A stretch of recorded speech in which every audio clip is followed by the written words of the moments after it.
Okay,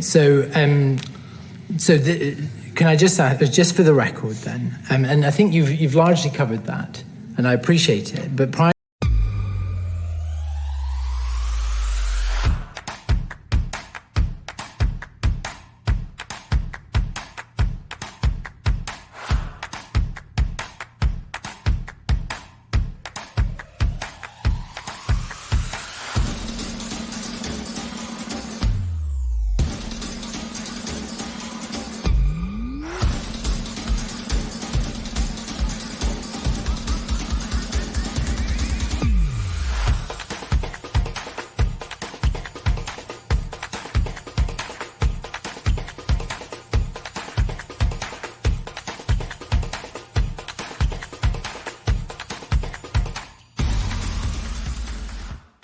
to the 5th of November 2017, when she asked you about the Sky News allegations at the Edinburgh airport, which you've covered in your own submission, that we will come on to again for other aspects of this inquiry, was there any occasion where Nicola Sturgeon raised questions or concerns with you about what she would describe as sexually inappropriate behaviour?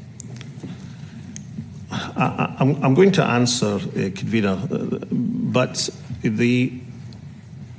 if the inquiry is to stick to, I'm going to answer to help Mr. Cole-Hamilton, but if the inquiry is going to stick to its remit, then there are huge issues at stake here. So the answer is no to your question. But they are not issues about any individual. And it's not, I mean, I've got points to make about what I believe the current First Minister has done or not done, and they'll be made in response to relevant questions relevant to the committee. But I've seen it pursued on the committee that somehow Nicola Sturgeon was covering up. That's not the case. My charges against Nicola Sturgeon don't include that. And the point I was making in my submission, until that event, and incidentally, I hope we do go on to discuss it, because it wouldn't have been front page news in any newspaper if it had ever been publicised at the time now, given what I know about it. That was, in all my years in public life, the first indication of anything of that nature was in November 2017, came from a report from 10 years before a supposed incident, and it was dealt with.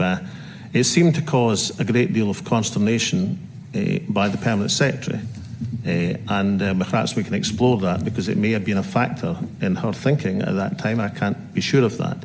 But, and I merely make the point in my submission that over that 30-year period I'm speaking about, I must have been, for periods of it, the most investigated politician, certainly in Scotland and perhaps across these islands.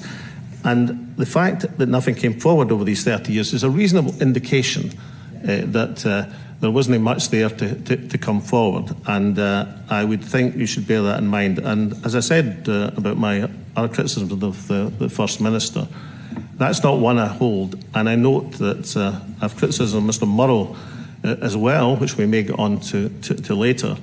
But I think he said that in his evidence as well. And with that, Convener, is it possible for us to get down to some of the big issues in this inquiry? I think